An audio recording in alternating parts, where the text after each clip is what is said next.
Close your eyes. Let the world around you fade. The hum of electricity, the distant roar of cars, the blue light of your screens. Let it all dissolve into a soft gray mist. Before we step further into the shadows of the 14th century, if you find peace in these hidden stories of the past, consider joining our silent community. Subscribe and turn on the bell, so every night you have a sanctuary to return to. Let the history of the unsung be your lullaby. You are traveling back, far back. It is late October in the year 1350. You are standing on a narrow dirt path on the edge of a village in the English Midlands. The air here is different. It's heavy with the scent of damp wool, wood smoke, and the sharp, metallic tang of the coming frost. The sky is a deep, bruised purple, and the first stars are beginning to pierce through the haze of chimney smoke. Feel the weight of your clothes. You are wearing a kirtle of heavy, undyed wool. It's coarse against your skin, but its weight is a comfort against the biting wind. Around your waist is a simple leather cord, and hanging from it, the symbols of your existence. A small iron knife, a bunch of keys, and a wooden spindle. You are a woman of the Middle Ages. As you walk toward your cottage, your wooden pattens, the overshoes that keep your feet above the mud, clack rhythmically against the cold stones. Clack, clack, clack. It is the heartbeat of your daily labor. Look up at the great cathedral on the hill. Even in the dark, its silhouette looms like a giant stone sentinel. To the men who built it and the priests who chant within its walls, you are a paradox. In their leather-bound books, written in a Latin you cannot read, you are defined by a story that began in a garden long ago. They call it the curse of Eve. They tell you that because of Eve, you are weak. Because of Eve, you must be silent. They say you are the gate of the devil, a vessel of temptation that brought toil and death into the world. You hear these words every Sunday, echoing off the cold stone pillars of the church. But as you reach your door, a heavy plank of oak weathered by 100 winters, you feel the callus on your palm. You feel the strength in your shoulders from carrying water, the precision in your fingers from spinning thread, and the sharp intelligence in your eyes as you calculate the grain needed to last until spring. The priests have their books, but you have the earth. You have the fire. You have the life that pulses through this village. Push the door open. The leather hinges groan softly, a familiar greeting. Inside, the cottage is small, but it is a universe of its own. There is no light but the glowing embers of the hearth in the center of the room. The smoke rises, curling like a gray ghost toward the thatched roof, escaping through a small hole to meet the night sky. Sit down on the low wooden stool. Feel the warmth of the fire begin to seep into your tired bones. Your hands are stained with the juice of elderberries and the soot of the cooking pot. These are the marks of a life that history tried to forget. For a long time, the world believed your story was one of shadows. They pictured you trapped behind stone walls or working wordlessly in the fields, a nameless shadow behind a plow. They thought your mind was a void, your voice a whisper that never traveled beyond the garden fence. But they were wrong.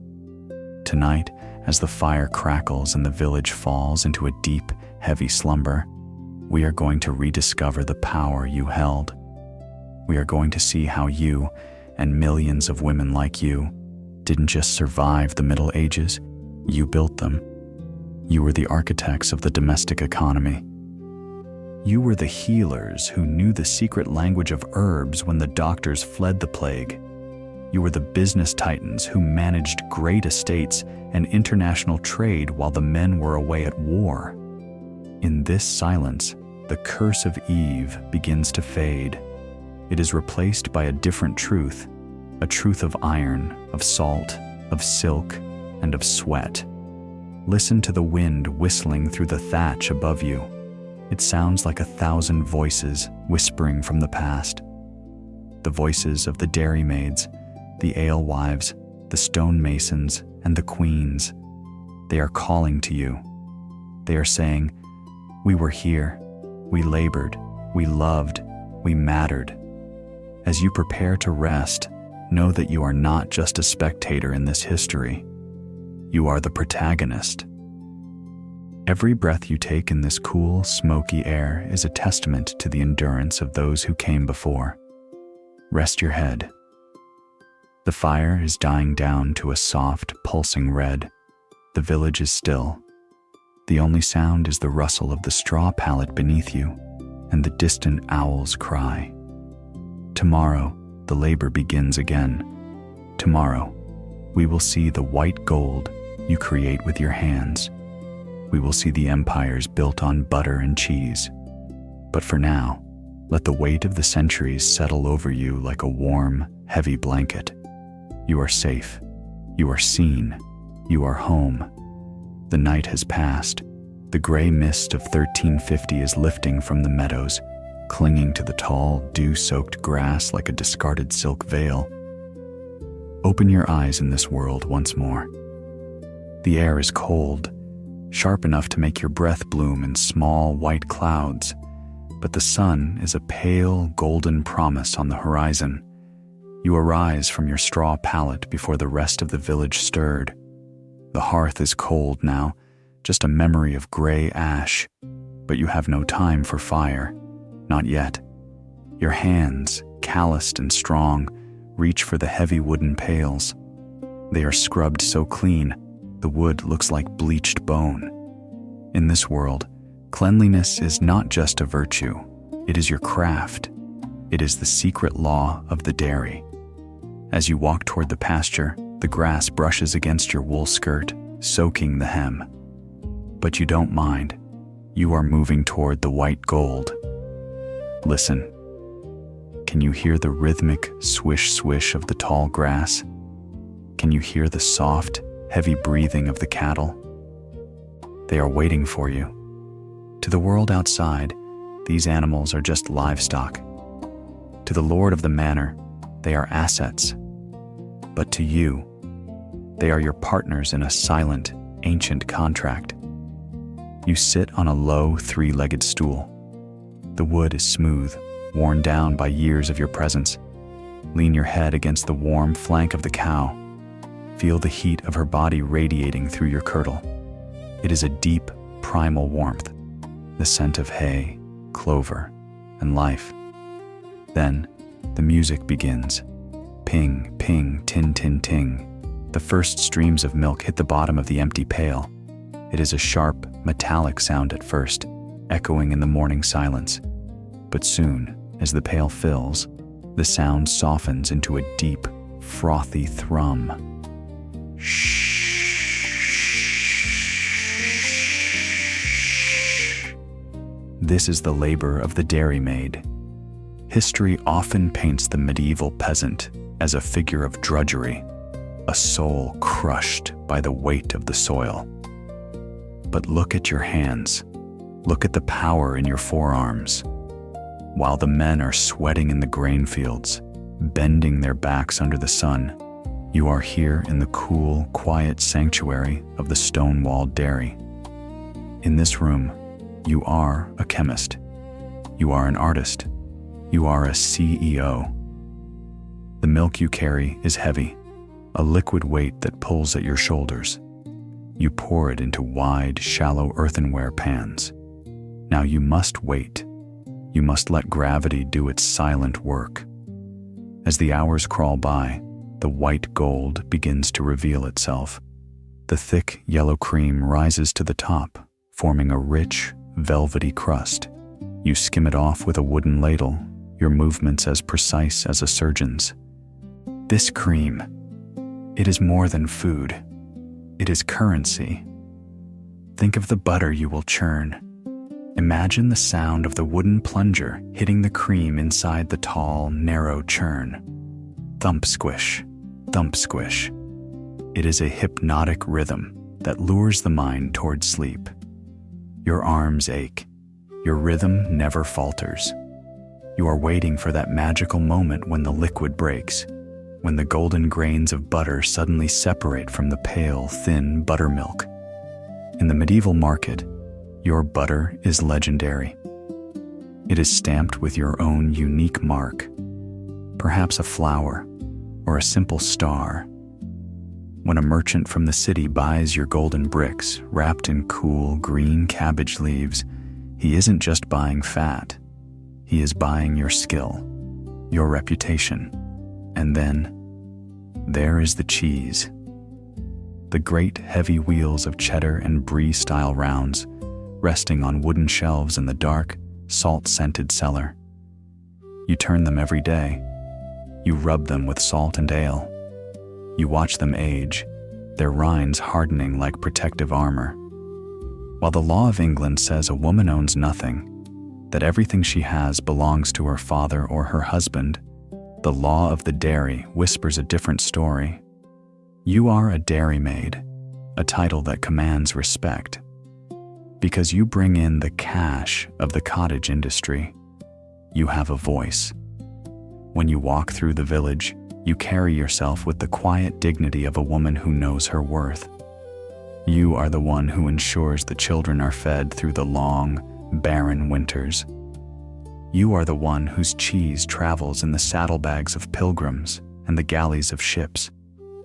Feel the coolness of the stone floor beneath your feet now. The sun is higher, filtering through the small, high windows of the dairy, illuminating the dust motes that dance in the air like tiny, golden spirits. The work is hard, yes. Your back is tired. Your hands are stained with the salt of the cheese press. But as you look at the rows of golden butter and the towers of aging cheese, a deep sense of peace settles over you. You have transformed the simple grass of the field into a treasure that keeps the world alive. The curse of Eve has no place here, among the scent of fresh cream and the cool shadows of the stone walls. Here, you are not a sinner. You are a provider. You are the queen of the white gold. As the day begins to fade into the soft amber of evening, you return to your stool by the fire. Your body is heavy with a good tiredness, the kind of exhaustion that leads to a dreamless, sacred sleep. Listen to the distant lowing of the herd once more. They are settled. The pails are clean. The cheese is resting. And now, so can you. Let the creamy, slow rhythm of the dairy carry you away. Down, down, into the soft, white silence of the past. The golden, open meadows of the dairy have faded into the twilight of memory. The scent of fresh grass and the lowing of cattle are now far behind you. Step over the threshold of a different world. It is a world of shadows, of dancing orange light, and of an all-encompassing heavy warmth. The air here doesn't move with the wind. It lingers, thick and sweet, clinging to the rough stone walls like a humid embrace. You are standing in the center of your home, but tonight, your home is a laboratory. It is a sanctuary. It is a factory of life. You are an alewife. Close your eyes within this dream. Feel the heat of the great hearth against your skin. It isn't the gentle warmth of a bedside lamp.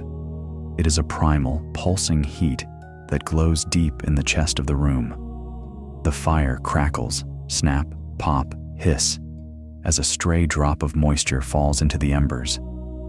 In the year 1350, the world is a thirsty place, but it is a dangerous thirst.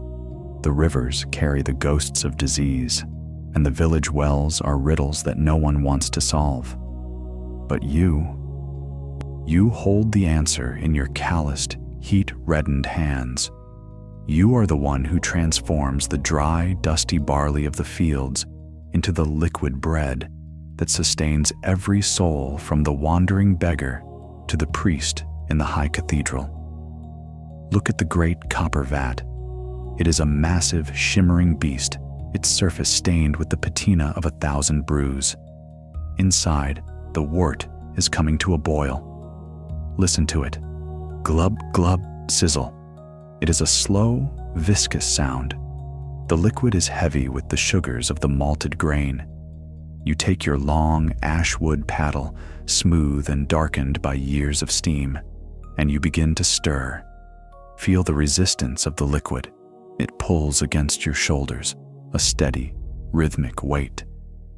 Your muscles ache, a low, dull throb that tells you that you are alive, that you are working, that you are providing.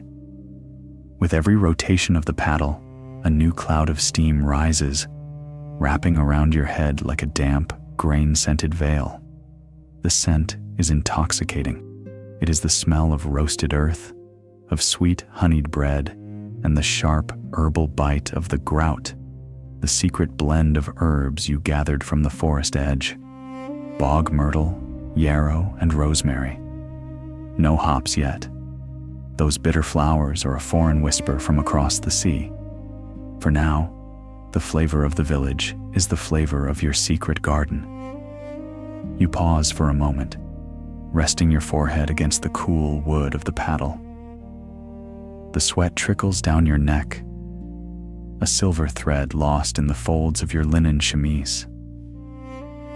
In this moment, in the deep silence of the night while the rest of the village sleeps, you are the most powerful person in the parish. The men in the marketplace might talk of land and laws, of kings and crusades. But tomorrow, when the sun rises, they will all come to you. They will come because their bodies crave the strength you have brewed in this vat. They will come for the safety of your ale. Think of the ale stake, the long wooden pole you will soon thrust out from the thatch above your door. You will tie a bunch of green ivy or a handful of grain to the end of it. It is your flag. It is your signal to the world. The brew is ready, it says. Life is served here. And when they come, they will bring more than just copper pennies. They will bring the stories of the world. They will sit on your low benches, their heavy wool coats steaming as they dry by your fire. As the alewife, you are the keeper of the village's pulse. You hear the whispers of the young clerk who dreams of London. You hear the hushed grievances of the tenant farmer whose crops were ruined by the rain. You are the confessor, the judge, and the provider, all wrapped in a soot-stained apron. But as you stir the vat once more, feel the shadow that lingers in the corner of the room. It is the shadow of the law. In the high halls of the city, men with soft hands and ink-stained fingers are watching you. They see the silver coins you drop into your wooden box. They see the way the village looks to you, not to them, for their daily bread. They call you Brewster, but they speak the word with a growing coldness. They are building a world of guilds, fortresses of trade where only men are allowed to walk. They want to take your copper vat and melt it down. They want to move the brewing from your warm kitchen to a cold, gray stone building where they can control the price, the tax, and the power. They whisper that a woman's mind is too flighty for the science of the brew. They say the heat of the fire is too much for your delicate spirit. But you smile into the steam. You know the truth. You know that it was the women who first understood the dance of the yeast and the grain. You know that while they were busy fighting for crowns, you were busy keeping the world from starving. Lift a small wooden bowl of the liquid. Let it cool for a second. Sip it. It is warm, thick, and life-giving. It coats your throat like liquid velvet. It is a masterpiece. The fire is beginning to burn down now. The bright, snapping flames have settled into a deep, glowing bed of rubies. The bubbling in the vat has slowed to a rhythmic, sleepy sigh. Hiss, thrum, hiss. Your body is heavy, so heavy. The ache in your back is turning into a warm numbness. The smell of the malt is like a blanket, pulling at your eyelids, whispering of rest. You have done your work. The brew is safe. The village will have its strength tomorrow. Walk slowly to your bed, the simple straw pallet near the warmth of the cooling hearth. As you lie down, feel the lingering heat of the room soaking into your skin. You are an alewife. You are a titan of the cottage. The curse of Eve whispered that you would labor in sorrow. But tonight, as you drift toward the amber darkness of sleep, you feel only the pride of the provider. You have mastered the fire. You have mastered the grain. You have turned the simple earth into a blessing. Listen to the last few embers as they settle. The ivy branch on your door sways in the night breeze, a silent promise of the morning. The brew is resting, and now so can you. Let the scent of the roasted barley carry you down into the deep, warm silence of the 14th century. You are safe, you are strong, you are home. The thick, sweet steam of the alehouse is gone. The heavy, malty warmth of the hearth has been replaced by a sharp, biting clarity. Open your eyes in a new world of gray and white. It is a winter morning in 1350. You are standing in the shadow of a giant. Above you, the skeleton of a cathedral rises toward the pale, frozen sky. Its arches are like the ribs of a great stone beast, reaching, straining to touch the hem of heaven. The air here is thin, tasting of limestone dust and the metallic tang of cold iron. You are a stonemason. In the books of the high bishops, they say a woman's hands are meant for the soft silk of the embroidery frame or the gentle rocking of a cradle. But your hands know the weight of the earth. They know the stubborn, silent resistance of the rock. You are Agnes Ramsay, or perhaps one of the nameless daughters who took up the mallet when the Great Plague swept the master masons into the soil. Close your eyes within this cold dream. Feel the heavy, rough-hewn wool of your cloak wrapped tight around your shoulders. Your fingers are stiff with the frost, but as you pick up your iron chisel, you feel the familiar balance, the solid certainty of the tool. Listen to the sound of the yard. Clink, clink, clink. It is a slow, steady symphony of labor. To your left, a massive block of Caen limestone, brought across the sea from Normandy, sits on a wooden sledge. It is pale, almost white, like a fallen cloud. You kneel before it. The stone is cold. So cold it feels like it could sear your skin. But you see something inside it. Where others see a dead weight, you see the curve of a gargoyle's wing. You see the delicate, stony veins of a leaf that will decorate a pillar for 500 years. You place the edge of your chisel against the rock. Tap, tap, tap. The first blow of the mallet is gentle, a greeting.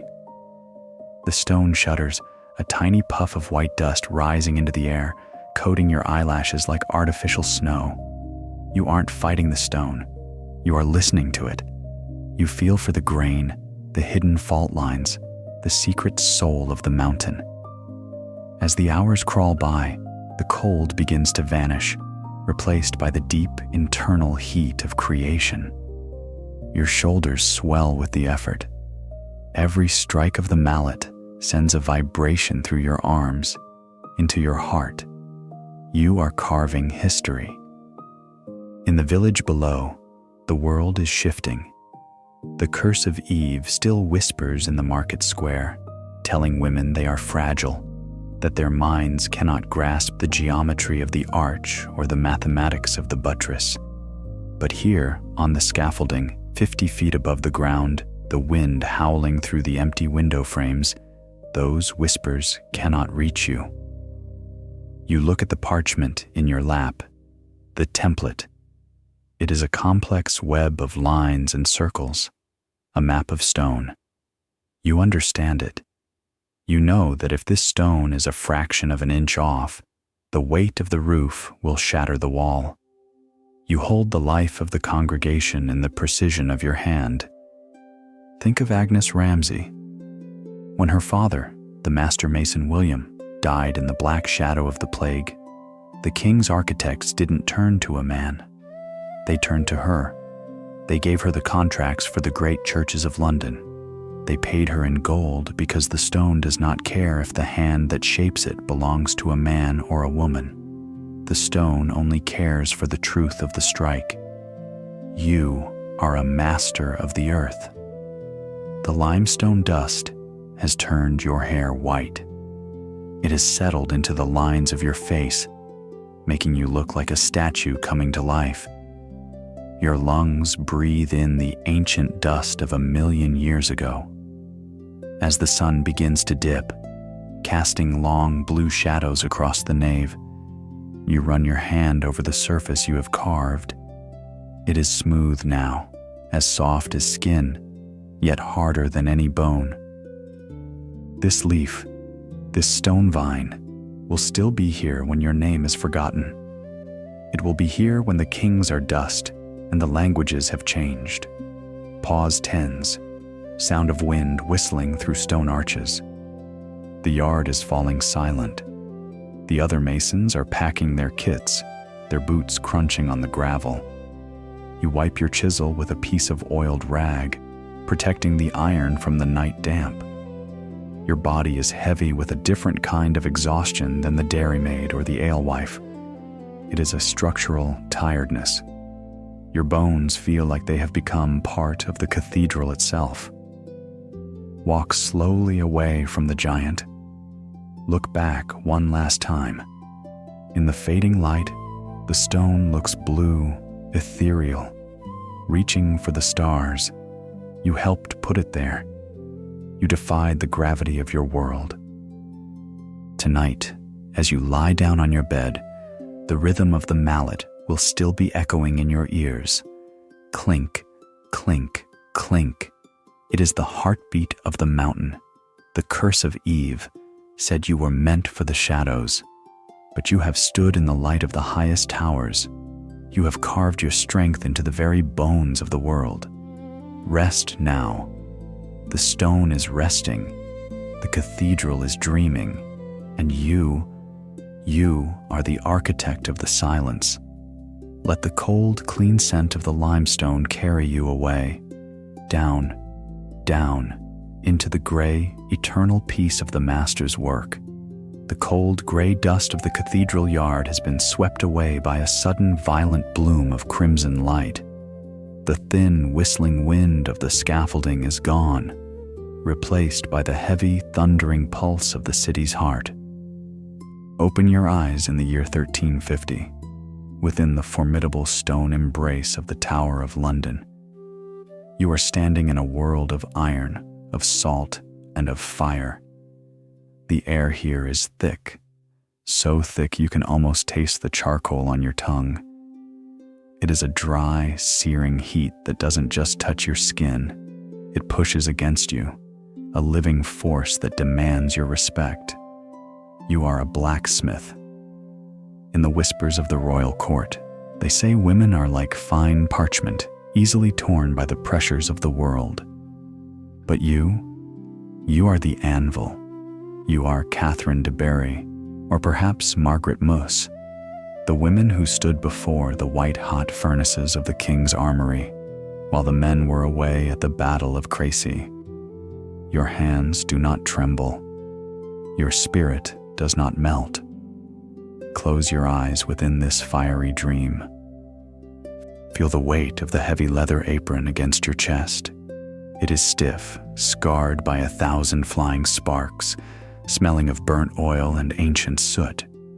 Your sleeves are rolled high, exposing arms that are corded with muscle, skin bronzed by the constant radiance of the forge. Listen to the song of the smithy. Clang, clang, clang. It is a deep, metallic bell tone that vibrates through the soles of your boots, up into your very bones.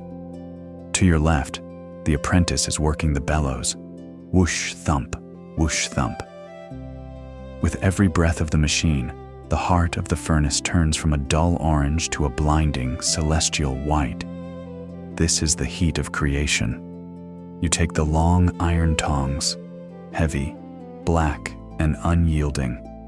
You reach into the white light and pull out a bar of raw iron. It is no longer a cold, dead thing. It is glowing, pulsing with a terrifying beauty, shedding scales of fire as it meets the air. You place it on the anvil. The anvil, a massive block of tempered steel, is your altar. Bam, bam, bam. The first strike is heavy, a declaration of intent. The iron resists, but you are the master. You swing the 4-pound hammer with a grace that defies the curse of Eve. Every muscle in your back, your shoulders, and your core works in perfect fluid harmony. You are not fighting the metal. You are dancing with it. The sparks fly, tiny golden bees that sting the air and die against your apron. You are shaping a blade, not a decorative toy for a pageant, but a weapon of war, a knife that must not break, a tool that must hold its edge. In the world outside these walls, the curse of Eve tells you that you are a creature of the domestic shadow. They say your mind cannot grasp the temper of the steel or the chemistry of the flame. They say the forge is a place for men, for the sweat of the stronger sex. But as you quench the glowing blade in the wooden vat of oil, the violent hiss of the steam rising in a gray plume, you know the truth. The fire does not ask your name. The iron does not check your gender. The forge only responds to the strength of the will and the precision of the eye. Think of the women of the tower. When the husbands died in the wars or the plagues, the fires of London did not go out. You stepped into the heat. You managed the contracts for the Royal Mint. You forged the horseshoes for the king's cavalry. You proved that the weaker vessel could hold the hottest flame without cracking. You are a master of the fire. The sweat is pouring down your face now, stinging your eyes. You wipe it away with a soot-blackened hand, leaving a streak of charcoal across your brow like a warrior's paint. Your throat is dry, craving the ale of the evening, but your work is not yet done. The blade is cooling now, turning from red to a dull, bruised purple, then back to its natural somber gray. You take a fine whetstone and begin the long, meditative process of sharpening. It is a hypnotic sound, a sleepy, metallic whisper. The world of the city, the shouting merchants, the clattering carts, the barking dogs, all of it begins to fade away. There is only the stone, the steel, and the rhythm. In this silence, you realize that you are not just making a tool. You are making yourself. Every strike of the hammer has tempered your own soul. Every hour in this heat has burned away the fragility that the world expected of you. You are the iron heart of the Middle Ages. As the sun sets over the Thames, casting long, bloody streaks across the stone floors of the tower, the furnace begins to die down. The roar of the bellows slows to a rhythmic sigh. The white light fades to a soft, pulsing ruby glow, casting long shadows of the tools against the walls. You pack your hammers. You wipe the anvil clean of scale. Your body is heavy, a profound structural exhaustion that feels like the metal itself. Walk slowly away from the forge. Look back at the dying embers. They look like a bed of fallen stars. breathing their last in the dark. Tonight, as you lie down, your hands will still feel the ghost of the hammer's vibration. Your skin will still hum with the memory of the heat.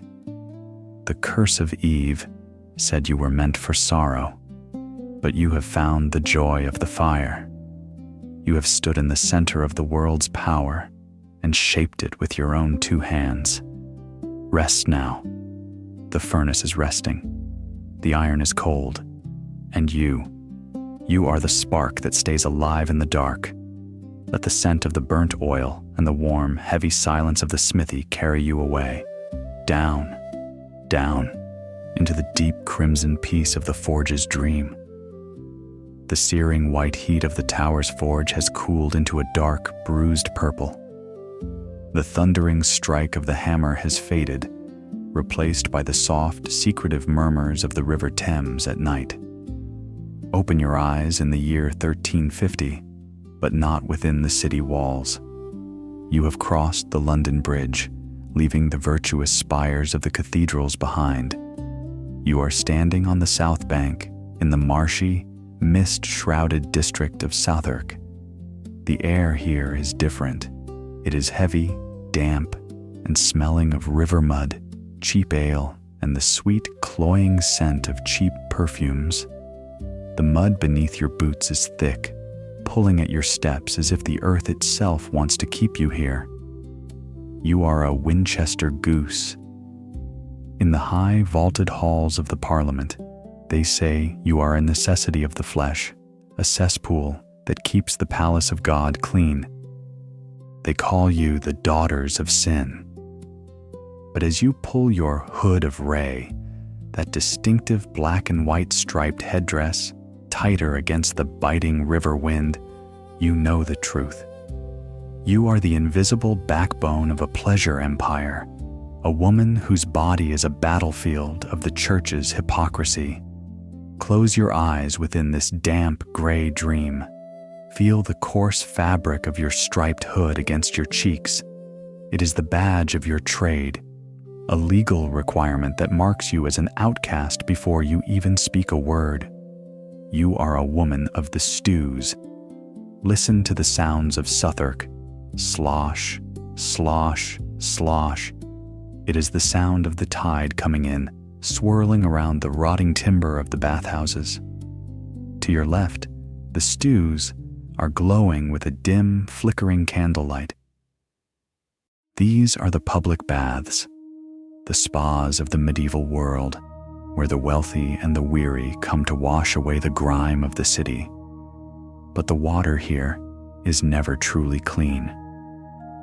You stand by the door of a timber-framed house, the wood darkened by generations of river mist.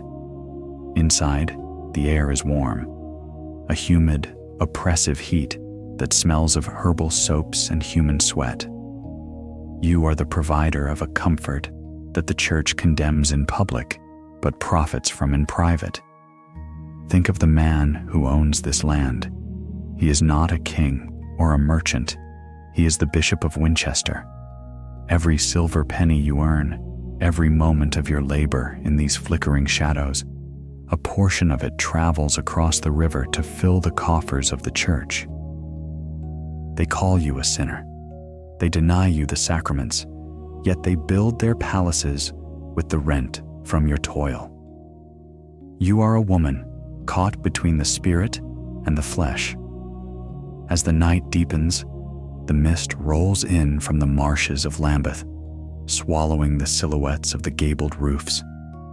You walk toward the edge of the district, toward a quiet, overgrown plot of land known as Crossbones. This is the unhallowed ground. Feel the silence of this place. It is a heavy, sacred stillness. This is where your sisters are laid to rest, the women who died in the trade, the women who were deemed too sinful for the consecrated soil of the churchyard. There are no stone monuments here, no carved angels, only the wild grass and the rhythmic sigh of the wind through the reeds. In the world of the city, the curse of Eve tells you that you are the gateway to the devil. They say your beauty is a snare, your existence a stain. They have created a world where you are indispensable, yet disposable. But as you stand in the mist, looking toward the distant glowing windows of the bishop's palace, you feel a cold, sharp clarity. You are a survivor. You have navigated the treacherous currents of the South Bank. You have mastered the art of the mask. Behind the painted face and the striped hood, there is a mind that calculates, a heart that remembers, and a spirit that refuses to be broken by the labels they thrust upon you. The night is long in Southwark. The stews are falling quiet now. The last of the patrons have vanished into the fog, their footsteps echoing on the wooden wharves. You return to your small room, the walls damp and the straw pallet thin. Sit by the small dying fire in the brazier. Feel the chill of the river seeping through the cracks in the floorboards. Your body is tired, not the structural tiredness of the stonemason or the heat-soaked exhaustion of the smith, but a weary, soulful heaviness. But listen to the river. Lap, lap, lap. It is a constant, patient sound. It has seen the rise and fall of empires. It has carried the bodies of the plague-stricken and the barges of queens, and it carries your story too. In this silence, the curse of Eve feels like a distant hollow shout. You know that you are not a cesspool. You are a woman who has found a way to exist in a world that tried to erase you. You are the geese of the bishop, but you are also the keepers of a dark, human truth that the high cathedrals are too afraid to face. Lay your head down on the rough pillow. Let the striped hood fall to the floor. In the dark, you are nameless. You are free from the gaze of the law and the judgment of the pulpit. You are a daughter of the river. The mist is thick now, wrapping the house in a soft gray blanket. The sounds of the South Bank are fading. The distant bark of a dog, the creak of a ship's mast, the soft rustle of the rushes on the floor. The city is sleeping. The bishop is sleeping. And at Crossbones, the grass is growing in the dark, a green testament to the lives they tried to forget. Sleep now. The tide is turning. The river is breathing. And you are safe in the shadows of the night. Let the cool, damp rhythm of the Thames carry you away, down, down, into the deep, misty peace of the outcast's dream. The damp, mournful mist of the Southwark marshes has been swept away by the sharp, yeasty scent of rising dough and the dry warmth of a stone oven. The river's lapping waves have faded, replaced by the crisp, busy sounds of a London morning in 1350. Open your eyes. You are standing in a narrow, timber-framed kitchen on a street where every house leans inward, nearly touching its neighbor across the cobblestones.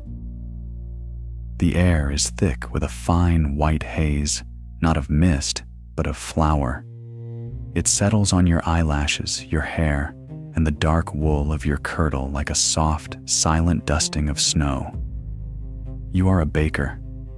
In the grand halls of the guilds, they say a woman's mind is too simple for the complex mathematics of the grain trade. They say the heavy lifting of the flour sacks and the searing heat of the bread oven are burdens meant only for the broader shoulders of men. But as you stand before your massive oak kneading table, your hands buried deep in a mountain of pale, elastic dough, you know the truth.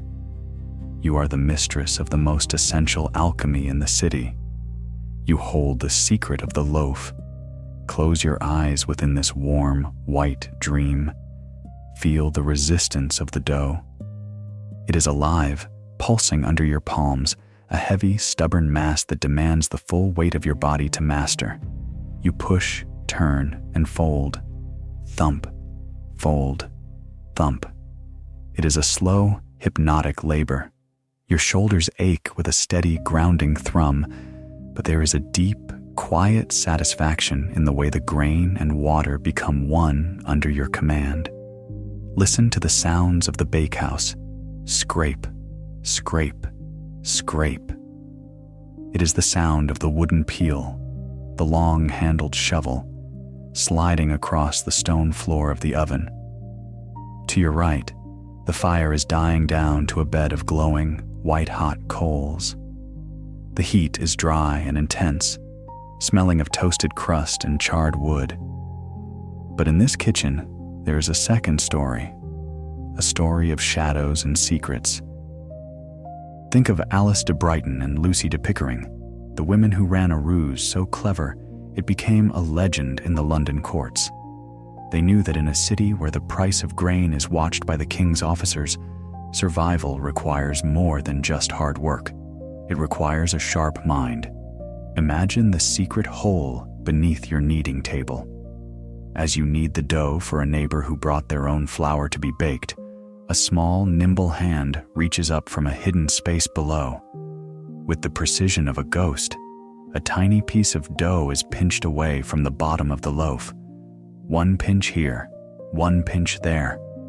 Over the course of the day, these stolen fragments, this baker's tax, become a dozen new loaves of your own. You are a silent rebel in a world of rigid laws. The curse of Eve tells you that you are a creature of sorrow, destined to toil without reward. The guilds tell you that you are an outsider, forbidden from owning the tools of your trade, unless you are the widow of a master.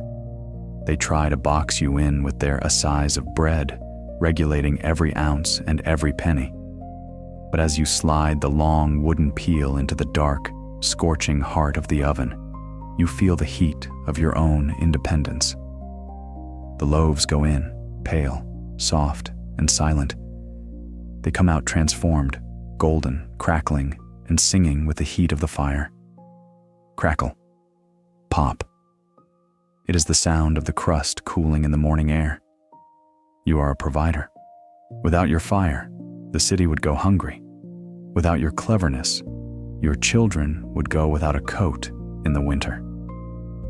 You navigate the black market of the city with the same grace as you navigate the heat of the oven. You know which officer can be bought with a warm bun, and which neighbor needs a secret loaf to survive the week. The morning rush is over. The last of the stolen loaves have been sold through the back window to those who cannot afford the market price.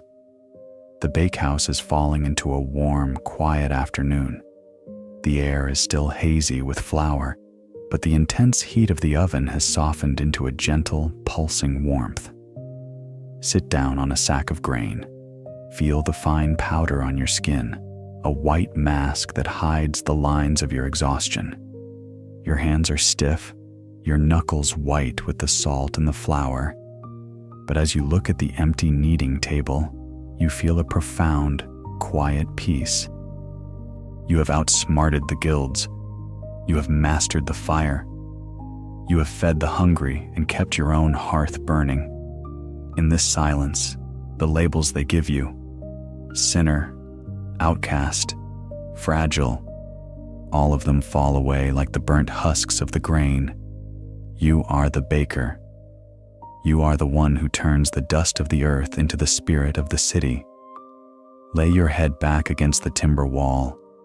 Let the smell of the toasted crust wrap around you like a heavy golden blanket. The fire is resting.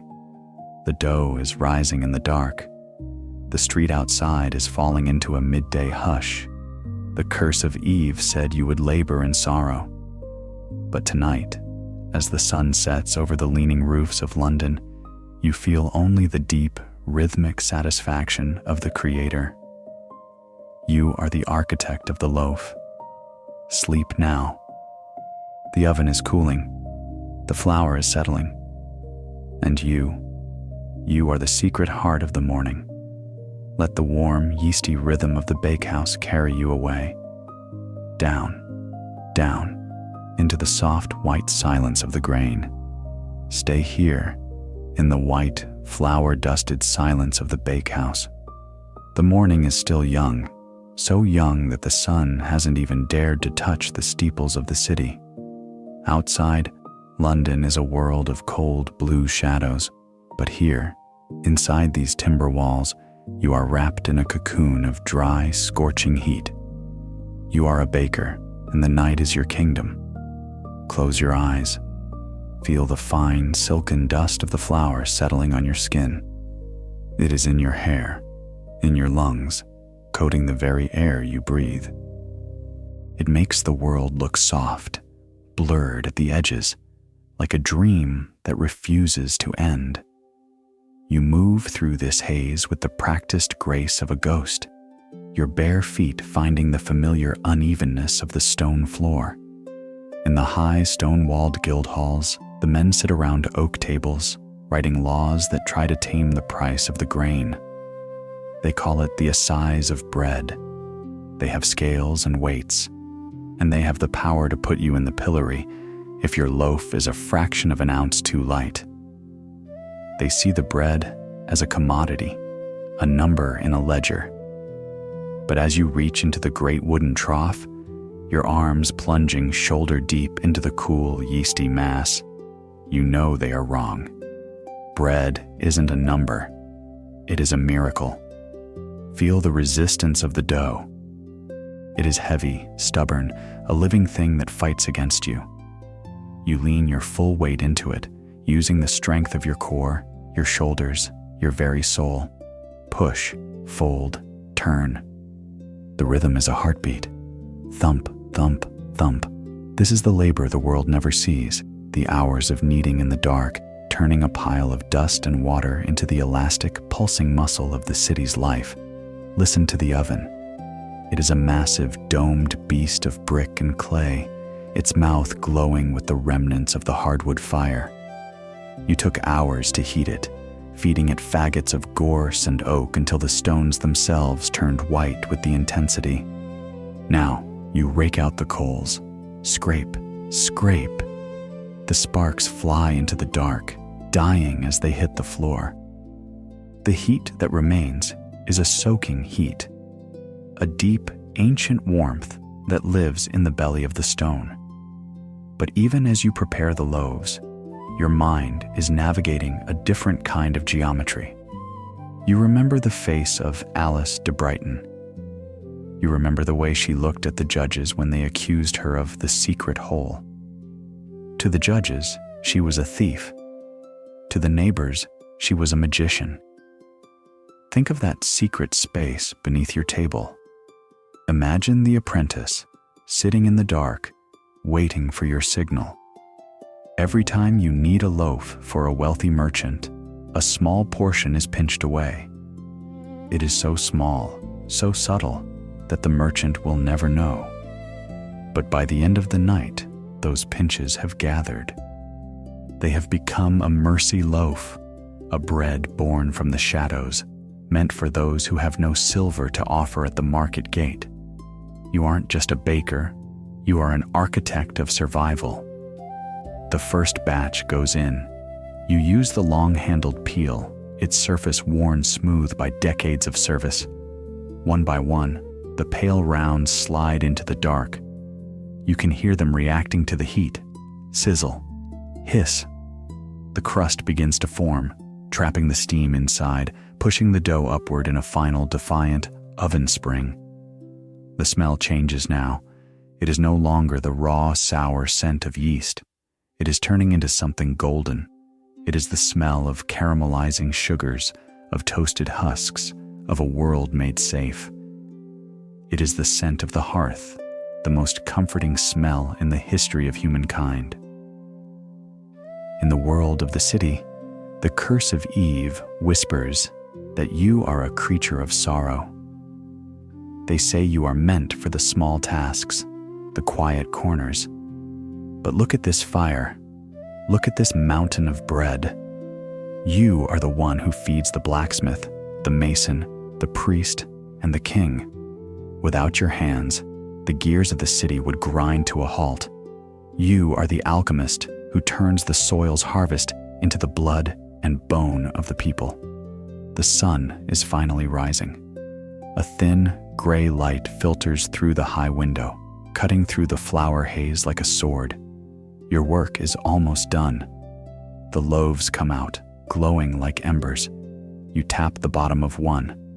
Hollow, perfect. You set them on the cooling racks, and as the cold morning air hits the hot crust, they begin to sing. Crackle, pop, snap. It is the sound of the bread breathing, the crust fracturing into 1,000 tiny golden shards. Your body is heavy now, a deep, flour-softened exhaustion. Your hands are stiff, your knuckles white. But as you look at the rows of golden bread, a profound silence settles over you. You have outwitted the inspectors. You have mastered the fire. You have found a way to be free in a world of walls. Sit back against the cooling stone of the oven. Let the lingering warmth soak into your spine. The smell of the bread is a heavy golden blanket, pulling at your eyelids. Outside, the city is waking up. The clatter of carts, the shouting of water carriers. But here, in the bakehouse, the world is still. The curse of Eve said you would labor in sorrow. But tonight, as you drift toward sleep, you feel only the quiet triumph of the Creator.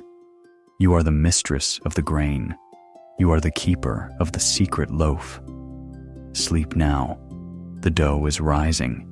The oven is resting. And you are the heart of the morning. Let the warm, yeasty rhythm of the bakehouse carry you away. Down, down, into the soft, white silence of the dream. The dry, yeasty warmth of the bakehouse has faded. The white haze of flour has settled, replaced by a deep, cool green. The air no longer smells of toasted crust. It is sharp, medicinal, and alive with the scent of crushed mint, damp earth, and the bitter silver tang of wormwood. Open your eyes. You are standing in a small walled garden at the edge of the village, where the cultivated rows of the manor meet the wild, untamed shadows of the forest. The moon is a thin, pale sliver, casting long skeletal shadows of the tall foxgloves against the stone wall. You are a healer. In the high, cold universities of Paris and Oxford, the men with their heavy robes and Latin scrolls say that medicine is a matter of the four humors, of blood and bile, of stars and logic. They say a woman's mind is too clouded by emotion to understand the delicate balance of the body. But as you kneel in the damp soil, your fingers tracing the serrated edge of a leaf, you know the truth. You are the one the village calls when the fever burns white hot. You are the one who stays when the learned doctors flee the stench of the plague. You hold the secret language of the earth. Close your eyes within this cool, herbal dream. Feel the dampness of the earth soaking into the knees of your kirtle. The soil is dark, rich, and cold. Your hands are stained, not with the soot of the forge or the flour of the oven, but with the green blood of the plants. You reach for a bunch of St. John's wort. Its yellow flowers close tight for the night. Listen to the sounds of the garden. Crush, grind, swish. It is the sound of your stone mortar. You are preparing a poultice. To the priests in the church, this is a dangerous alchemy. They look at your garden and they see the curse of Eve, the temptation of the forbidden fruit, the ancient sin of seeking knowledge that belongs only to God. They whisper the word witch when your remedies work too well. Yet they are the first to send for you when the bishop's throat constricts with the winter cough. You move through the rows with the practiced silence of a predator. Here is the lavender for the heavy heart. Here is the willow bark to cool the blood of a child in the grip of the sweating sickness. And there, in the deepest shadow near the roots of the old oak, is the mandrake, a root that looks like a tiny twisted man, a plant of power and peril. As you grind the dried herbs, the scent rises, a complex, swirling cloud of peppermint, sage, and the dark, earthy musk of valerian. It is a sleepy scent, a heavy fragrance that pulls at your senses, grounding you in the physical reality of the world. Think of the wise women who came before you. For generations, this knowledge has passed from mother to daughter, whispered over the cradle and the deathbed. It is a hidden history, a science of the senses. You don't need a Latin scroll to know that the foxglove can slow a racing heart, or that the honey from the hive can heal a wound from a blacksmith's spark. You know it because you have seen it. You have felt the pulse beneath your thumb.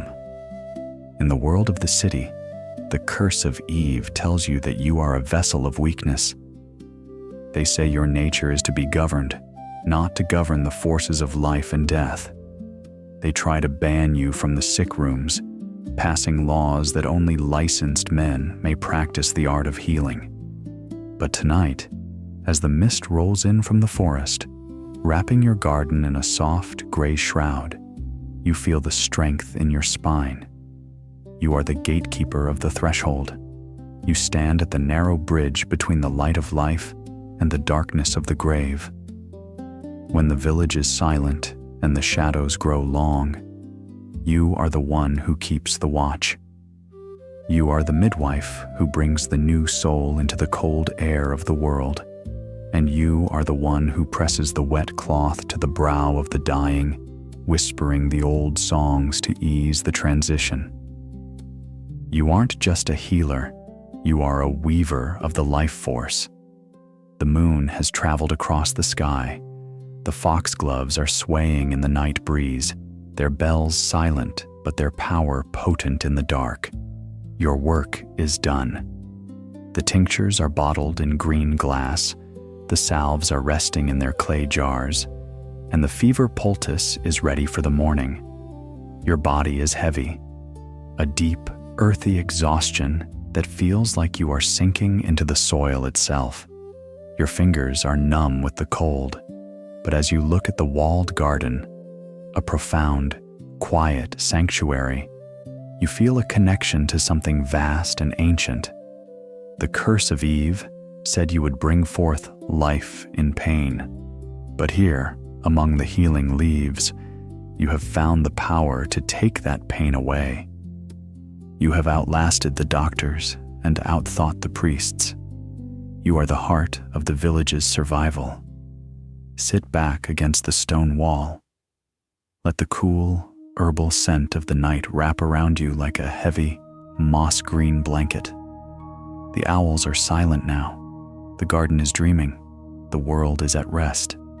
The curse of Eve was a story told by men, but the story of the healer is a truth told by the earth. Sleep now. The roots are deep, the herbs are growing in the dark, and you are the keeper of the green secret.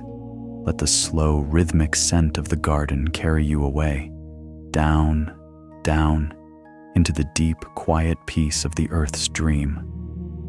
The cool, medicinal scent of the healer's garden has drifted away. The damp earth and the silver moonlight have been replaced by the flickering golden glow of 1,000 beeswax candles and the heavy, suffocating fragrance of incense and crushed lilies. Open your eyes in the year 1350, within the cold, echoing stone heart of a parish church. You are standing at the threshold, the church door. In this world, this is not just a portal to the divine. It is the most important legal office in the land.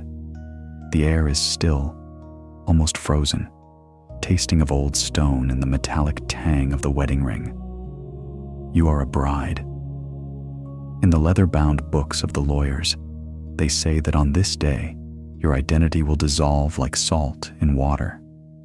They call it coverture, the legal shadow where a woman's being is absorbed into her husband's.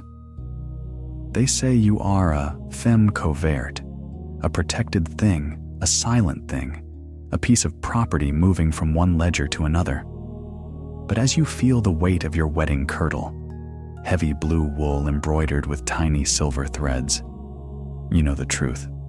You are the center of a grand human architecture.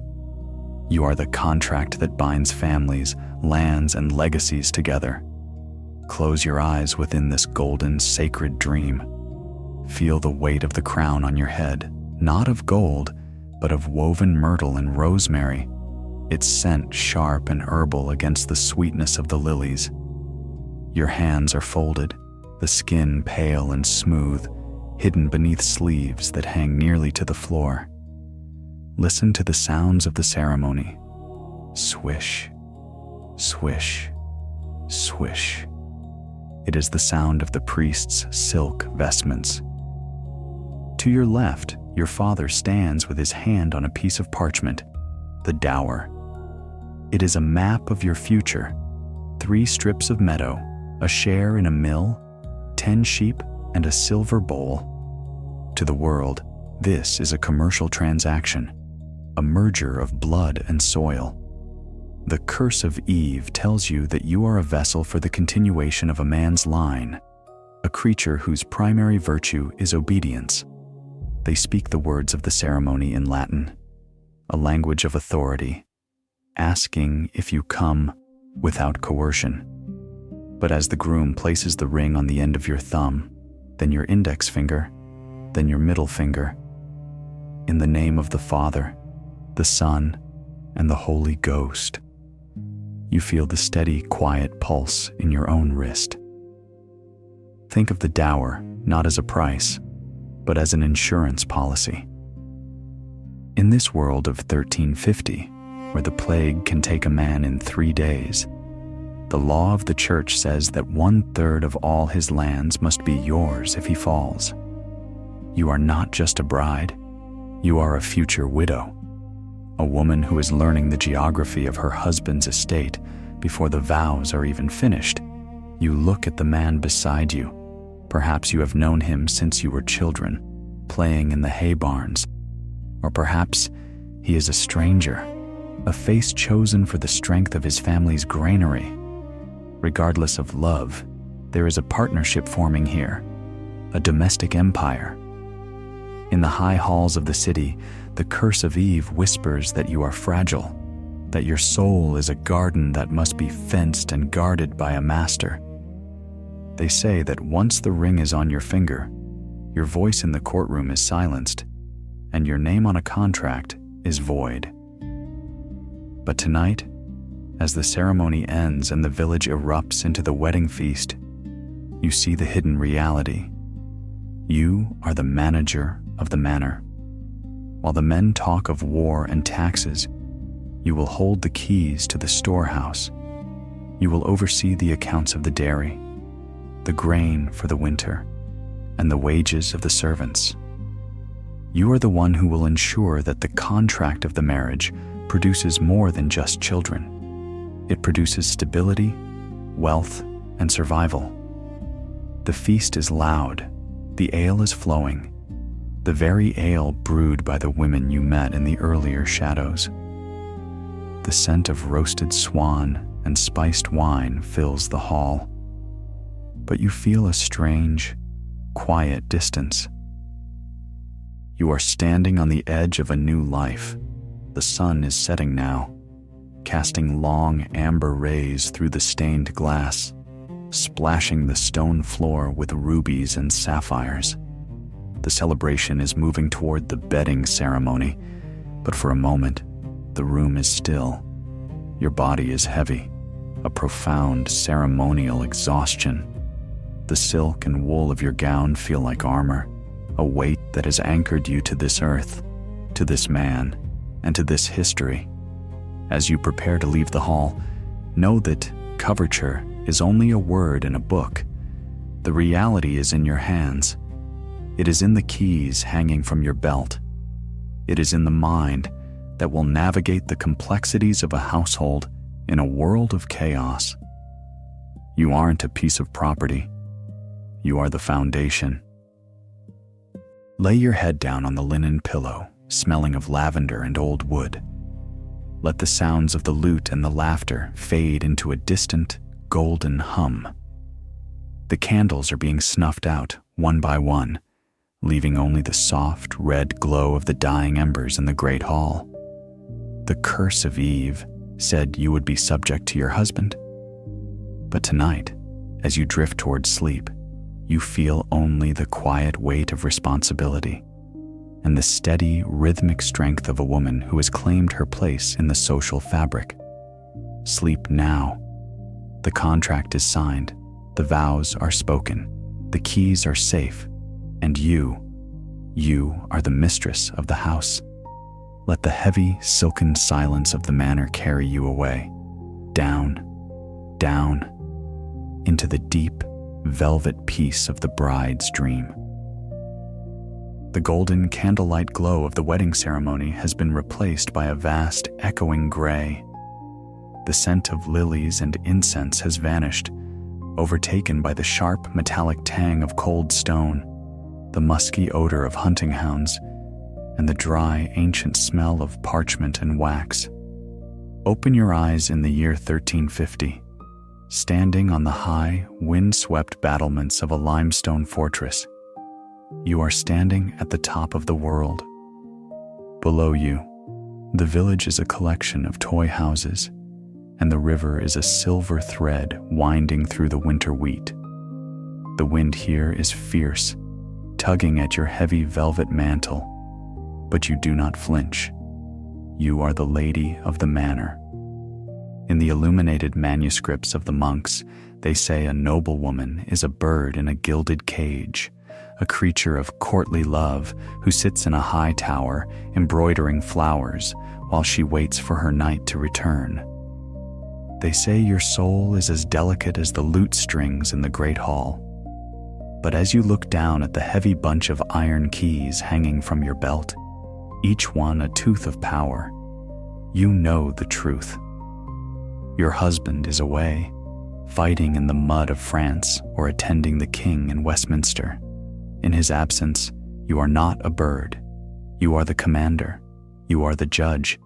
You are the accountant of an empire. Close your eyes within this cold, high dream. Feel the weight of the keys. They are cold against your thigh, clinking softly with every step. Clink, chime, clink. It is the music of ownership. These keys do not just open doors. They open the granaries that feed 1,000 mouths. They open the chests of silver that pay the garrison. They open the wine cellars and the armories. Listen to the sounds of the castle. Clang, clang, clang. It is the sound of the blacksmith in the outer bailey. But now he works for you. From your high vantage point, you see the steward waiting at the foot of the stairs, a roll of parchment in his hand. He is waiting for your signature, for your decision on the grain tax, for your judgment on a land dispute between two tenants. To the world, the curse of Eve says you are the weaker vessel, a being who must be protected and governed. The law says you have no voice in the king's court. But as you step into the great hall, the stone walls hung with heavy tapestries to keep out the chill, you feel the immense architecture of your responsibility. You sit at the high oak table. The room is silent, save for the crackling of the massive logs in the hearth. You are reviewing the accounts. 300 bushels of barley, 40 sides of salted bacon, 10 barrels of wine. You calculate the winter survival, the mathematical bridge between the last harvest and the first thaw. If you fail, the village starves. If you fail, the castle falls. Think of the castle manager. When the siege engines arrived at the gates of castles like Lasse or Corfe, it was often the women who stood on the walls. While the men were dead or captured, the lady donned the armor of administration. She organized the archers. She rationed the water. She negotiated with the generals. You are a master of logistics.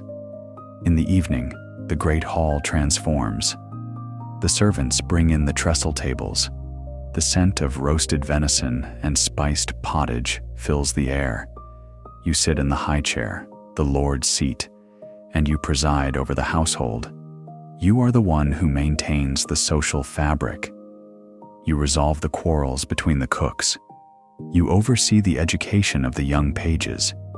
You ensure that the rituals of the court are maintained, even in the middle of a wilderness. But look at the shadow cast by the firelight. You are a woman living in a legal paradox. You can command an army in your husband's name, but you cannot buy a piece of land in your own. You are the brain of the estate, yet the law views you as its shadow. But as you dip your seal into the red, molten wax and press it onto the parchment, thump, you feel a sharp, cold pride. The wax hardens. The order is given. The world moves because you willed it. The sun has set, leaving the castle in a deep, sapphire twilight. The torches in the hall are flickering low, casting long, distorted shadows of the stag heads against the rafters. The household is settling into its nightly rhythm. The hounds are sleeping by the fire, their paws twitching in a dream of the hunt. Your body is heavy, a profound, sovereign exhaustion. It is the tiredness of the mind, the weight of 1,000 decisions pressing against your brow. Walk slowly to your private chamber, the solar. The bed is a fortress of down and fur, smelling of dried rose petals and cedar wood. As you lie down, feel the immense silence of the stone walls around you. They are 5 feet thick, a shield against the world. The curse of Eve said you would be subject to your husband's will. But tonight, as you drift toward sleep, you know that the castle is standing because of yours. You have held the keys, you have balanced the ledgers, you have protected the gates. Rest now. The sentries are on the walls, the gates are barred, the grain is safe, and you are the heart of the fortress. Let the heavy stone-cold silence of the castle carry you away, down, down, into the deep regal peace of the lady's dream. The high, wind-swept battlements of the castle have dissolved into the mist. The clatter of hunting horns and the heavy weight of iron keys have been replaced by a profound, luminous silence. Open your eyes in the year 1350, within the enclosed heart of a Benedictine abbey. You are standing in the center of the cloister, a square garden of perfect symmetry, open to the pale sky, but guarded by 4 walls of arched stone. The air here is thin, tasting of cold rain, dried parchment, and the clean, slightly bitter scent of boxwood. You are a nun.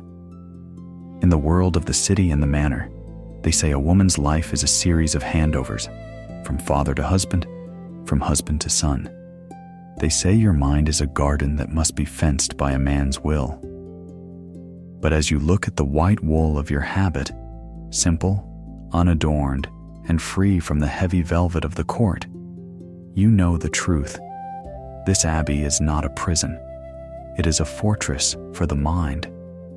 It is the only place in the world where a woman can be a scholar, an artist, a musician, and a leader, all in the name of God.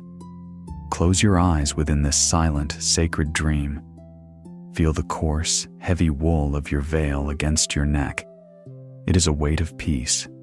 Your hands are stained with the deep midnight blue of lapis lazuli and the brilliant scarlet of cinnabar.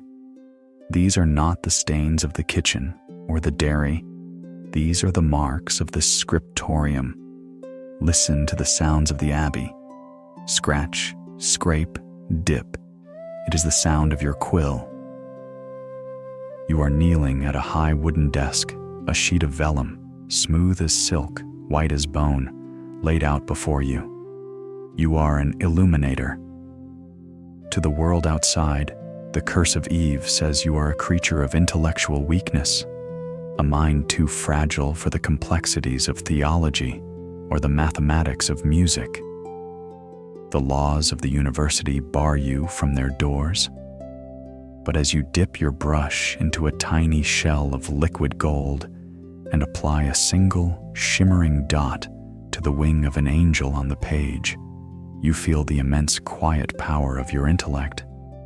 Think of the cloister's sanctuary. In this world, the abbey is a state within a state.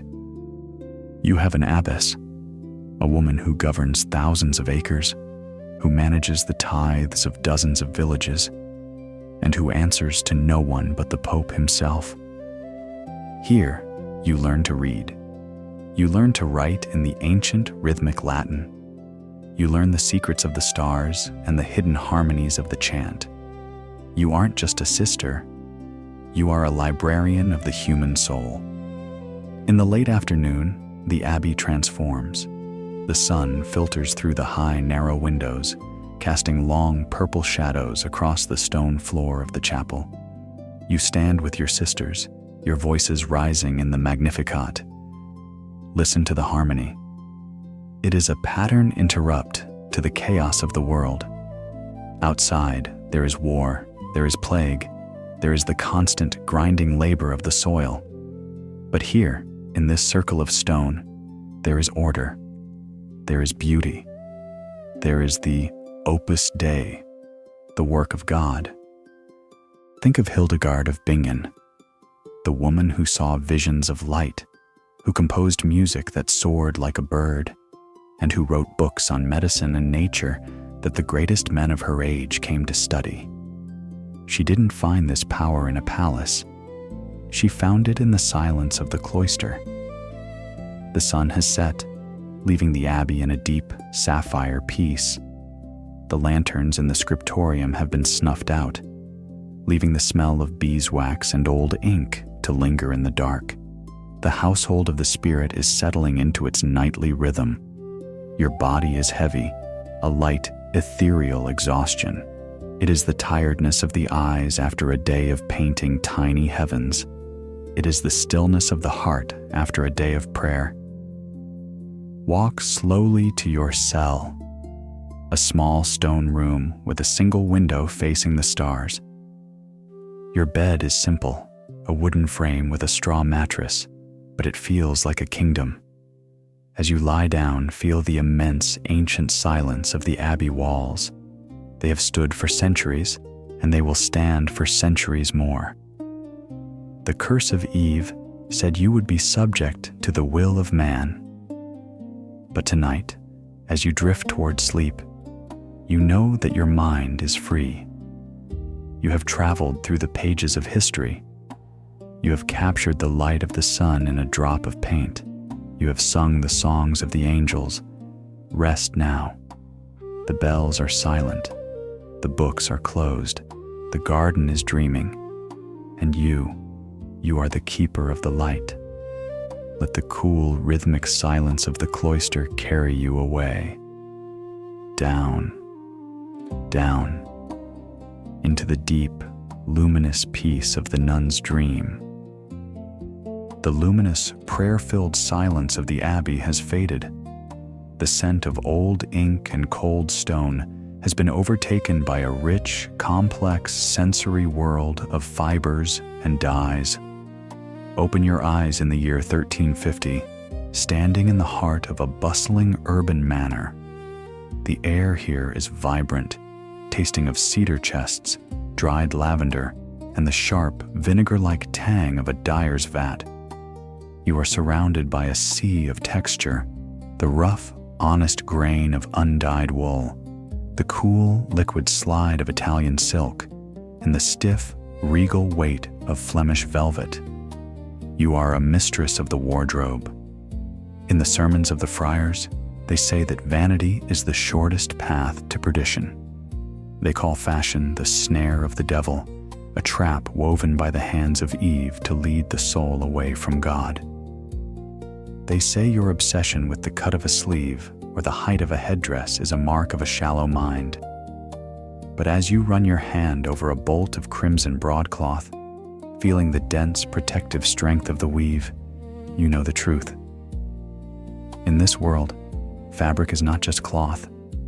It is armor. It is a language. It is the visible map of power, status, and survival. Close your eyes within this tactile, colorful dream. Feel the heavy wool against your fingertips. It is thick, warm, and smelling of the lanolin of the sheep and the wood smoke of the village. This is the fabric of the people, the honest skin of the Middle Ages. Listen to the sounds of the chamber. Swish, rustle, snip. It is the sound of your shears. You are standing at a long oak table, a piece of charcoal in your hand, marking the lines of a cotehardie, the daring, tight-fitting gown that has revolutionized the century. To the world outside, the curse of Eve says you are a creature of surface and show, a mind too preoccupied with trifles to understand the weight of the world.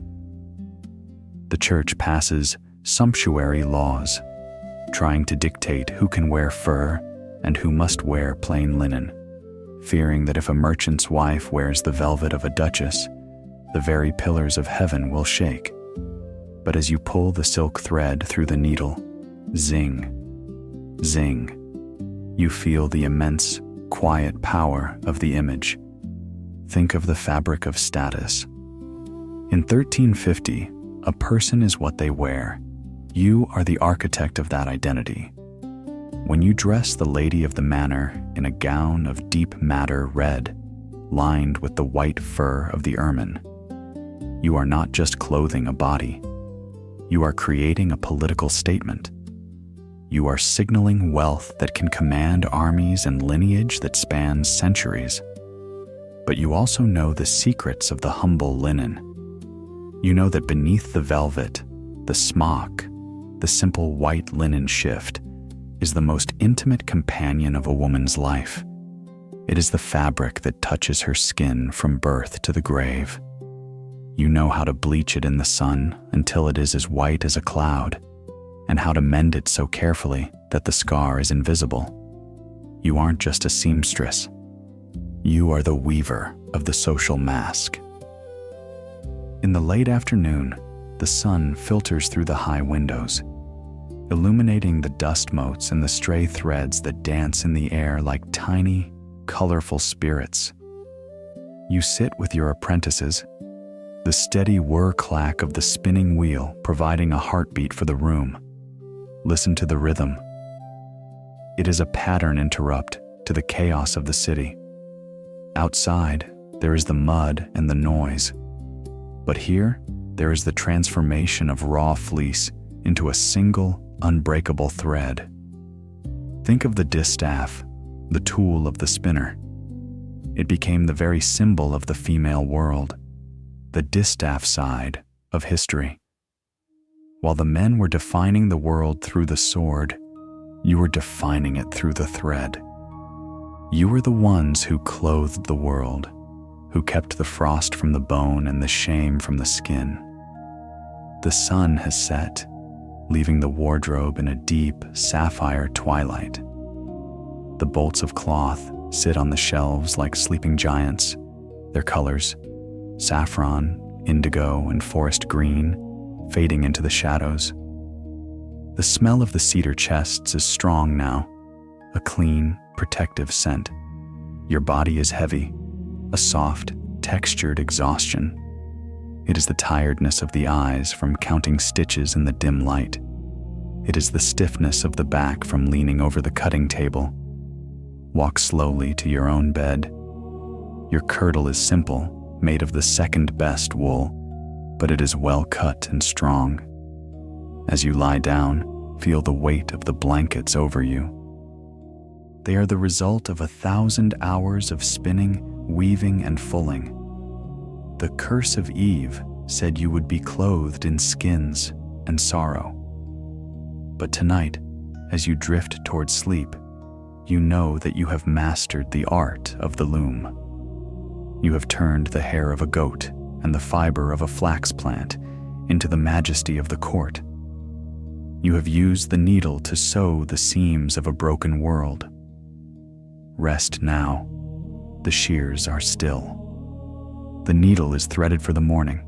The cloth is folded, and you are the keeper of the veil. Let the soft, rhythmic rustle of the silk carry you away. Down, down, into the deep, colorful peace of the weaver's dream. The soft, silken rustle of the wardrobe and the scent of cedar have been swept away by the vast, untamed breath of the world. The walls of the manor and the abbey have dissolved, replaced by a horizon that stretches forever, a path of white dust and ancient stones that leads toward the edge of the earth. Open your eyes. In the year 1350, standing on a muddy track in the heart of the French countryside, you are a pilgrim. In the high pulpits, the priests say that a woman's feet should never stray far from the hearth. They say your sacred journey is the path between the cradle and the grave, and that to wander the world is to invite the temptations of the wilderness. They call you a vagabond of the soul. But as you lean your weight against your tall ashwood staff, feeling the rough bark against your palm, you know the truth. You are not wandering. You are claiming the world. You have left behind the keys, the loom, and the legal shadows to find your own spirit in the shadow of the great shrines. Close your eyes within this vast, weary dream. Feel the weight of your sleeveless surcoat, heavy, coarse wool, dyed a somber gray, built to withstand the rain of the mountains and the sun of the plains. Around your neck hangs the scrip, a small leather pouch containing a crust of hard bread, a silver penny, and a prayer. Listen to the sounds of the road. Crunch, thud, crunch. It is the heartbeat of your ambition. To your left, a group of palmers, men who have seen the walls of Jerusalem, sing a low rhythmic chant to keep the pace. You walk among them, not as a shadow, but as an equal in the eyes of the road. The curse of Eve tells you that you are fragile, a being who cannot survive the hunger of the trail or the dangers of the forest. They say you need a protector for every mile. But as you navigate the narrow mountain pass, your breath coming in slow, steady plumes of white mist, you feel the iron in your legs. You have walked 300 miles, and you have 300 more to go. You have slept in hay barns and under the stars. You have crossed rivers on narrow logs and shared your bread with strangers whose language you do not know. Think of the sacred journey. In 1350, a pilgrimage is the only vacation a woman will ever know. It is your escape. For months, you are free from the coverture of the law. On the road to Rome or Santiago de Compostela, you are simply a soul in transit. You are the wife of Bath, with your gap-toothed smile and your red stockings, traveling not just for penance, but for the sheer intoxicating joy of seeing what lies over the next hill. You are a master of the horizon. In the late afternoon, the sun begins to dip, casting long golden shadows of the poplar trees across the path. You reach a small stone chapel, a way station, built by the monks to shelter the weary. The air inside is cool, smelling of damp stone and the smoke of a single candle. Pause 10s, sound of water being poured into a wooden bowl. You sit on the stone bench and remove your boots. Your feet are blistered, your ankles swollen. But as you wash them in the cool water of the spring, you feel a profound spiritual cleansing. Every mile has burned away a layer of the person the world told you to be. The lady, the seamstress, the daughter, they have all dissolved into the dust of the road. What remains is the pilgrim. The sun has set, leaving the plain in a deep violet twilight. The world is vast and silent, save for the rustle of the wind in the dry wheat and the distant howl of a wolf in the forest. You wrap yourself in your heavy cloak, lying down on a bed of dry fern in the corner of the chapel. Your body is heavy, a deep, kinetic exhaustion that feels like the earth itself is pulling you down into its embrace. It is the tiredness of the nomad, the peace of the one who is always moving. The curse of Eve said you would be bound to your sorrow. But tonight, as you drift towards sleep, you know that you are bound to nothing but the stars and the path. You have mastered the wilderness. You have crossed the borders of your own fear. Rest now. The staff is leaning against the wall. The scrip is empty. The road is waiting for the dawn. And you are the daughter of the wind. Let the long, rhythmic crunch of the gravel carry you away. Down, down, into the deep, endless peace of the pilgrim's dream. 0, 0. Pause 10 seconds. Sound of a heavy iron key turning in a lock, the rhythmic, cold, clack, clack of an abacus, and the distant, muffled sound of a gavel striking wood. The vast, open horizon of the pilgrim's road has vanished. The scent of wild clover and the silver tinkling of the traveler's bell have been replaced by the dry, stagnant air of a courtroom and the sharp, vinegar-like smell of old ink. Open your eyes in the year 1450. A century has passed since the great shadow of the plague, and the world is growing cold, structured, and guarded. You are standing in a narrow alleyway in London, staring at a door that was once open, but is now barred with a heavy, new iron bolt. You are witnessing the closing of the doors. In the high guild halls, the men have gathered. They are no longer the brothers of the craft. They are the gatekeepers of the economy. They have parchment in their hands and fear in their hearts. They say that the golden age of the working woman was a mistake born of chaos. They say that a woman's place is no longer behind the ale vat, the kneading table, or the stonemason's chisel, but safely tucked behind the domestic curtain. Close your eyes within this somber, narrowing dream. Feel the weight of the silence. It is a structural silence, a web of laws, ordinances, and taxes designed to push your hands away from the tools of your power. Listen to the sounds of the guild. Click, click, click. It is the sound of the abacus. The men are calculating. They see the wealth you built in the dairy and the bakehouse, and they want it for themselves. To your left, a new decree is being read. It says that no woman may brew ale for sale unless she is a member of the Worshipful Company of Brewers. It says that no woman may own a loom unless she is the widow of a master who has paid his dues to the city. The curse of Eve has returned, but it is no longer just a sermon from a pulpit. It is a line in a legal ledger. They say you are fragile again, not because you cannot lift the hammer, but because they have made it illegal for you to hold it. Think of the closing doors. In 1450, the professionalization of the world is a fortress built to keep you out. The universities have grown stronger, claiming that only those who read Latin can heal the sick, effectively silencing the wise women and the herbalists. The great guilds have become monopolies, turning the domestic empire into a corporate male kingdom. You are a master who is being turned back into a servant. In the late afternoon, you walk past the old dairy where you once ruled as a queen of white gold. Now, it is owned by a merchant who hires men to do the work you perfected. You see the ale stake being pulled down from your neighbor's door, replaced by a permanent stone sign that only a man can own. The pattern interrupt of this century is a loss of light. But as you stand in the shadows, your hands tucked into your sleeves, you feel the memory of the iron, the stone, and the grain.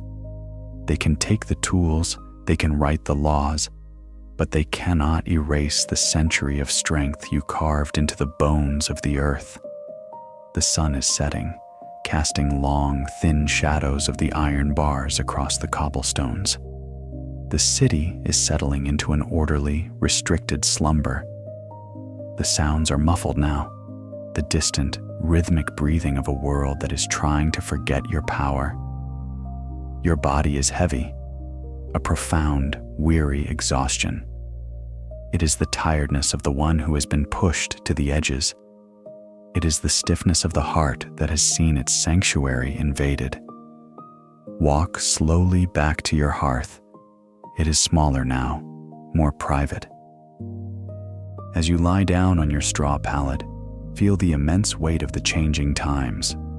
The golden age is a memory, and the domestic sphere is becoming your only world. The curse of Eve said you would be subject to the law, and for a time, the law has won. But listen to the silence of the room. In the dark, you are still the one who knows the secrets of the bread. You are still the one who knows the rhythm of the herbs. The knowledge is not gone. It is simply going underground. It is becoming the secret history, a fire that will burn in the hearts of daughters for centuries to come. Rest now. The guilds are locked. The courts are empty. The parchment is dry. And you are the keeper of the embers. Let the slow, rhythmic closing of the doors carry you away. Down, down, into the deep, somber peace of the long transition. Stay here, in the gray, encroaching shadows of the year 1450. The open horizon of the Pilgrim's Road has not just vanished. It has been systematically dismantled, stone by stone, law by law. The vast, breathing world you once claimed with your staff and your boots is being folded up like a discarded map. You are standing in a narrow, cobbled alleyway in London. The houses above you lean closer together than they did a century ago, as if they too are trying to hide the secrets within. You are staring at a door, a heavy oak door with iron bands that once bore the green ivy branch of the alewife. But tonight, the branch is withered, and in its place is a new, official seal of the city guilds. You are witnessing the great exclusion, the closing of the doors. Close your eyes within this somber, narrowing dream. Feel the air around you. It is no longer fresh with the scent of the meadows or sharp with the salt of the forge. It is stagnant. It smells of damp parchment, bitter ink, and the dry, metallic dust of the counting houses. The silence here is not the peaceful quiet of the abbey. It is a structural silence. It is the sound of a world being organized to keep you out. Listen to the rhythmic click-clack of the abacus from the window above. The men of the new merchant class are calculating. They are not counting grain for survival. They are counting profit for power. They have looked at the domestic empire you built. The dairies that fed the cities, the bakehouses that kept the peace, the alehouses that held the village together. And they have decided that these gold mines are too valuable to be left in the hands of daughters of Eve. To your left, a town crier rings a heavy brass bell. Clang, clang. He reads from a scroll of crisp, white vellum. The words are sharp, like needles. A new ordinance from the Worshipful Company of Girdlers. A new decree from the Guild of Tailors. Each sentence is a new bar on your cage. No woman shall take an apprentice. No woman shall trade in the marketplace unless her husband stands beside her. No woman shall heal with herbs unless she has studied the Latin of the universities.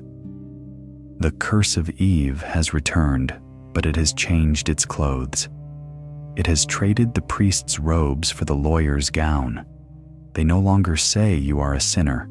They say you are unqualified. They no longer say you are a temptress. They say you are a legal shadow. They have taken your strength and renamed it fragility. Think of the closing doors. In 1450, the world is becoming professionalized. It is a fortress built of ink and seals. The universities have grown into stone giants, claiming that the secrets of the human body belong only to those who can debate in the halls of Oxford or Paris.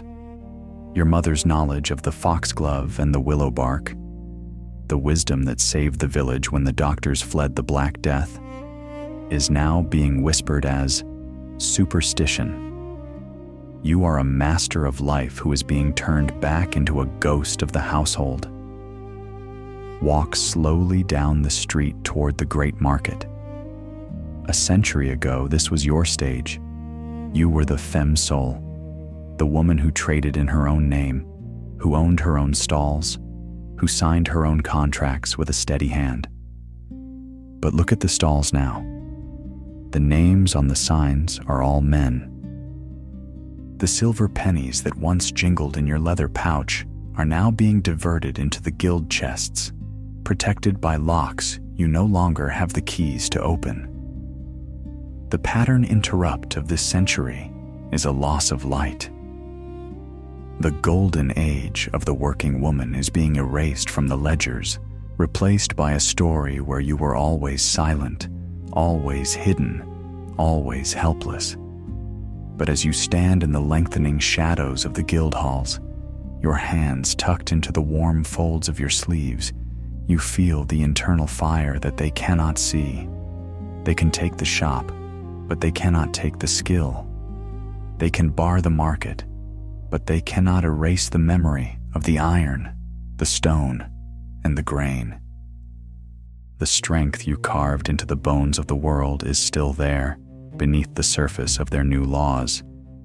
The sun is setting, casting long, needle-thin shadows of the cathedral spires across the cobblestones. The city is settling into an orderly, restricted slumber.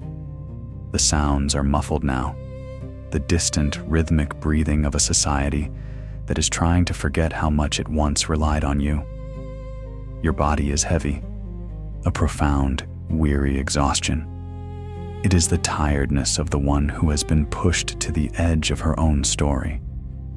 It is the stiffness of the spirit that has seen its sanctuary invaded by the ink-stained fingers of the bureaucracy. Walk slowly back to your hearth. The fire is smaller now, more private, tucked away in the back of the house. As you lie down on your straw pallet, feel the immense, shifting weight of the century. The golden age is a fading ember, and the domestic sphere is becoming a locked room. The curse of Eve said you would be subject to the law, and tonight, the law feels like a heavy, cold blanket of stone. But listen to the deep, resonant silence of the room. In the dark, the laws of the men have no power. In the dark, you are still the one who knows the exact moment the dough is ready to rise. You are still the one who knows the hidden language of the herbs. You are still the one who can calculate the survival of a family better than any man with an abacus. The knowledge is not gone. It is simply going underground. It is becoming a secret history, a whispered legacy passed from mother to daughter in the steam of the laundry and the quiet of the nursery. It is a fire that will smolder in the hearts of your descendants for 500 years, waiting for the wind to change. Rest now. The guilds are locked, the courts are empty, the ink is dry, and you are the keeper of the hidden flame. Let the slow, rhythmic closing of the doors carry you away, down, down, into the deep, somber peace of the long transition. You are not defeated. You are merely waiting. The cold iron bars of the 15th century guild halls have dissolved. The dry, stagnant air of the courtrooms and the sharp, vinegar-scented ink have been swept away by a luminous, timeless wind. The narrow, leaning alleys of London have opened up, stretching through the centuries, until they reach the room where you are lying right now. Open your eyes in the present, but keep the heart of the past beating within you. You are no longer standing in the mud of 1350, nor the shadows of 1450. You are the living legacy. You are the continuation of the thread that was spun in the dark, the bread that was baked in secret, and the stone that was carved with a woman's pride. The curse of Eve has been spoken 1,000 times, in 1,000 languages, trying to name you as a shadow. But tonight, as you drift toward the final shore of this journey, you know the truth. You are the light that never went out. Close your eyes within this final peaceful dream. Feel the warmth of your own breath. It is a steady, rhythmic miracle. This breath is the same force that fueled the dairymaid in the meadows, the alewife at her vat, and the nun in her scriptorium. You are the result of their survival. You are the pattern interrupt to the silence of history. Pause fives. Listen to the sounds of the ages. Thump, swish, clink, scratch. It is the symphony of the unsung. To your left, the ghosts of the queens of white gold are smiling. They see you navigating your own markets, managing your own dairies of data and commerce. They see that their independence was not lost. It was merely waiting for you to reclaim it. To your right, the masters of stone and iron stand tall. They see you building your own cathedrals of thought and your own fortresses of career and family. They see that the strength of their shoulders lives on in the resilience of your spirit. The curse of Eve told you that you were a creature of sorrow, destined to be governed by the laws of others. But tonight, as you lie in the quiet sanctuary of your own life, you see the secret history for what it truly is, a roadmap of power. Pause eights, sound of a soft, distant chorus and the gentle rustle of a turning page. Think of the living legacy. Every time you speak your truth, you are the voice of the healer who was silenced by the university. Every time you claim your worth, you are the hand of the baker who outwitted the guilds. Every time you travel toward your own horizon, you are the feet of the pilgrim who walked toward the sun. You aren't just a woman of the modern world. You are a master of the human soul, carrying the tools of 1,000 ancestors in your mind. Pause 10 seconds. Sound of a steady, rhythmic heartbeat, slow and calming. In this final evening, the sun has set on the Middle Ages. The fires of the tower have cooled. The malt of the alehouse has settled, and the ink of the monks is dry. The world is vast, and it is yours. Your body is heavy now, a profound, ancestral exhaustion. It is the tiredness of a long journey finally reaching home. It is the peace of the one who knows she is not alone. You are wrapped in a blanket woven from the threads of 1,000,000 lives, a fabric so strong that no law and no time can ever tear it apart. Walk slowly toward the deepest part of the sleep. Look back at the 15 parts of this journey. They are no longer just stories in a book. They are the chambers of your own heart. The curse of Eve was a whisper. The legacy of the woman is a roar. Pause 12s. Sound of the wind sighing softly like a lullaby. The fire is resting, the road is still, the stone is carved, the contract is fulfilled, and you are the daughter of the ages, the keeper of the light, the mistress of the future. Rest now. The ancestors are watching over your sleep. The world is safe in your memory, and the morning is waiting for the strength you will bring to it.